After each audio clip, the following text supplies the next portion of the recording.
ಫೇಸ್ಬುಕ್ನಲ್ಲಿ ಪರಿಚಯ, ಮದುವೆ ಆಗಿಲ್ಲ ಆಫರ್ ನೀಡ್ತಾಳೆ, ಮದುವೆ ಮಾಡಿಕೊಂಡು 1 ವಾರ ಸಂಸಾರ, ಸಿಕ್ಕಿದ್ದು ಸೀರುಂಡೆ ಎಸ್ಕೇಪ್, ಗಂಡನ ಜೊತೆ ಸಂಸಾರ ಮಾಡಿಕೊಂಡೇ ಆಗ್ತಾಳೆ ಮತ್ತೊಂದು ಮದುವೆಗೆ ಸ್ಕೆಚ್.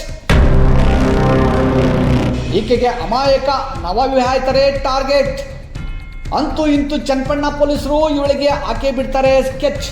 ಅಧಿಕೃತ ಮದುವೆ 4, ಅನಧಿಕೃತ ಮದುವೆ ಎಷ್ಟೋ ಆ ಭಗವಂತನಿಗೆ ಗೊತ್ತು.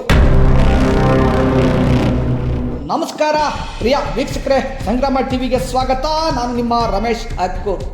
ಬೆಂಗಳೂರು ದಕ್ಷಿಣ ಜಿಲ್ಲೆ ಚನ್ನಪಣ್ಣ ತಾಲೂಕಿನ ಎಂಕೆ ದೊಡ್ಡಿ ಪೊಲೀಸ್ ಠಾಣೆ ವ್ಯಾಪ್ತಿಯ ಕೆಪಿ ದೊಡ್ಡಿಯಲ್ಲಿ ನವವಿವಾಹಿತೆ ಕಾಣೆಯಾದ ಪ್ರಕರಣವನ್ನು ಬೆನ್ನತ್ತಿದ್ದ ಎಂಕೆ ದೊಡ್ಡಿ ಪೊಲೀಸರಿಗೆ ದಿಗ್ಭ್ರಮೆ ಕಾದಿದ್ದು ಮಾತ್ರ ಸತ್ಯ.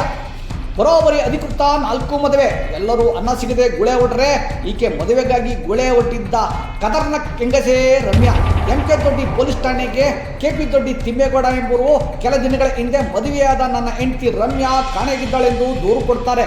ದೂರು ಪಡೆದ ಎಂಕೆ ದೊಡ್ಡಿ ಪೊಲೀಸ್ ಠಾಣೆಯ PSI ಸಹನಾ ಪಾಟೀಲ್ ಪ್ರಕರಣ ದಾಖಲಿಸಿಕೊಂಡು ನವವಿವಾಹಿತೆ ಎಂದು ಆಕೆಯ ಪತ್ತೆ ಕಾರ್ಯ ಕೈಗೊಂಡು ಆಕೆಯ ಮೊಬೈಲ್ ತೋರಿಸಿದ ಹಾದಿಯಲ್ಲಿ ಹಾವೇರಿಗೆ ತೆರಳಿದರೆ PSI ಸಹನಾ ಪಾಟೀಲ್ ಹಾಗೂ ತಂಡಕ್ಕೆ ಅಚ್ಚರಿ ಕಾದಿತ್ತು.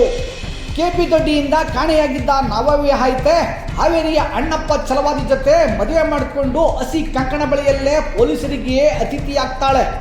ಹಾವೇರಿ ಬಾಳಮಂಡ ಗ್ರಾಮದ 100 ಮಂದಿಯ ಕೆಂಗಣಿಗೆ ಗುರಿಯಾದ ಪೊಲೀಸರು ರಮ್ಯಾನ ರಂಗಿನಾಟವನ್ನು ತಿಳಿಸಿದಾಗಲೇ ಗೊತ್ತಾಯಿತು ಅವರಿಗೆ ನಮ್ಮ ಹುಡುಗನಿಗೆ ಹಾಕಿದ್ದಾಳೆ ಟೋಪಿ ಅಂತ. ಮದುವೆಯಾದ ಹೆಣ್ಣು ಮಕ್ಕಳನ್ನು ತವರು ಮನೆಗೆ ಕರ್ಕೊಂಡು ಬರುವಂತೆ ಬಹಳ ಶಿಸ್ತುಬದ್ಧ ಶಾಸ್ತ್ರೋಕ್ತವಾಗಿ ಎಂಕೆ ದೊಡ್ಡಿ ಪೊಲೀಸ್ ಠಾಣೆಗೆ ಕರ್ತಂದ PSI ಸಹನಾ ಪಾಟೀಲ್ ಬಗೆ ಬಗೆಯ ಆತಿಥ್ಯ ನೀಡಿದಾಗ ತನ್ನ ಸಾಲು ಮದುವೆಗಳ ಬಗ್ಗೆ ಅರಿಕತೆಯನ್ನೇ ಮಾಡಿದ್ದಾಳೆ ರಂಗುರಂಗಿನ ರಮ್ಯಾ. 5 ವರ್ಷದ ಹಿಂದೆ ಕುಣಿಗಲ್ನ ವಾಸಿ ಗೌರಮ್ಮ ಎಂಬುವರ ಮಗ ರಘು ಎಂಬುವರನ್ನು ಬೆಂಗಳೂರಿನ ಸುಂಕದಕಟ್ಟೆ ಬಳಿಯ ಶ್ರೀ ಲಕ್ಷ್ಮೀ ನರಸಿಂಹಸ್ವಾಮಿ ದೇವಸ್ಥಾನದಲ್ಲಿ ಮದುವೆ ಮಾಡಿಕೊಂಡಿದ್ದಳು. ಬೆಂಗಳೂರಿನ ಬಿನ್ನಿ ಲೇಔಟ್ ನಿವಾಸಿ ಕೃಷ್ಣಮ್ಮ ಪ್ರಸಾದ್ ಎಂಬುವರ ಮಗಳಾದ ಈಕೆ ಮೊದಲನೇ ಮದುವೆ ಇದಾಗಿದೆ. ಬೆಂಗಳೂರು ದಕ್ಷಿಣ ಜಿಲ್ಲೆ ಕನಕಪುರ ಗ್ರಾಮದ ಒಡರದೊಡ್ಡಿ ನಂಜುಂಡನ ಜೊತೆ ಮದುವೆ ಪ್ರಸ್ತಾಪ ನಡೆದು ಮದುವೆ ಹೊತ್ತಿಗೆ ಇದೇ ಗ್ಯಾಪ್ನಲ್ಲಿ ಕೆಪಿ ದೊಡ್ಡಿ ತಿಮ್ಮೇಗೌಡನ ಜೊತೆ ಮದುವೆ ಮಾಡಿಕೊಂಡು ಅಲ್ಲಿಂದ ಎಗರಿಸಿದ್ದ ಚಿನ್ನದ ಒಡವೆ ಹಾಗೂ ತಾಳಿಯನ್ನು ಮುತ್ತೂಟ್ ಫೈನಾನ್ಸ್ನಲ್ಲಿ ಅಡವಿಟ್ಟು ಮತ್ತೊಂದು ಮದುವೆಗೆ ಪರಾರಿಯಾಗಿದ್ದಳು ಐನಾತಿ ರಮ್ಯಾ. ಪ್ರಿಯ ವೀಕ್ಷಕರೇ, ಮೋಸ ಹೋಗುವವರು ಎಲ್ಲಿವರೆಗೆ ಇರ್ತಾರೋ ಮೋಸ ಮಾಡುವವರು ಅಷ್ಟೇ ಇರ್ತಾರೆ ಎಂಬುದು ಇದಕ್ಕೆ ಜ್ವಲಂತ ಸಾಕ್ಷಿ. ಫೇಸ್ಬುಕ್ ಇನ್ಸ್ಟಾಗ್ರಾಮ್ನಲ್ಲಿ ಪರಿಚಯ ಮಾಡಿಕೊಳ್ಳುವ ರಮ್ಯಾ, ನನ್ನ ವಯಸ್ಸು 34, ನನಗೆ ಯಾರೂ ಇಲ್ಲ, ಮದುವೆ ಆಗಿಲ್ಲ, ಯಾರಾದರೂ ಒಳ್ಳೆ ಗಂಡು ಇದ್ದರೆ ತಿಳಿಸಿ ಅನ್ನುತ್ತಾಳೆ. ಪ್ರಸಕ್ತ ದಿನಗಳಲ್ಲಿ ಮದುವೆ ಮಾಡಿಕೊಳ್ಳಲು ಹೆಣ್ಣು ಮಕ್ಕಳು ಸಿಗದ ಸಂದರ್ಭದಲ್ಲಿ ಮರಳುಗಾಡಿನಲ್ಲಿ ನೀರು ಸಿಕ್ಕಿದಂತೆ ಹಿಂದು ಮುಂದೆ ಹೆಚ್ಚದ ಮದುವೆಯಾಗದ ಅಮಾಯಕ ಅವಿವಾಹಿತರನ್ನು ವಂಚಿಸುವುದೇ ಈಕೆಯ ಕಾಯಕ ಎಂದು ತನಿಖೆಯಿಂದ ಸ್ಪಷ್ಟವಾಗಿದೆ. ಕೆಪಿ ದೊಡ್ಡಿ ತಿಮ್ಮೇಗೌಡನ ಜೊತೆ ಸಂಸಾರ ಮಾಡುತ್ತಿದ್ದ ರಮ್ಯಾ ಬೆಂಗಳೂರಿಗೆ ಹೋಗಿ TC ತರುತ್ತೇನೆಂದು ಹೇಳಿ ಚಿನ್ನದ ಓಲೆ, ಚಿನ್ನದ ಸರ, ಚಿನ್ನದ ತಾಳಿ ಜೊತೆ ಪರಾರಿಯಾಗಿದ್ದಳು.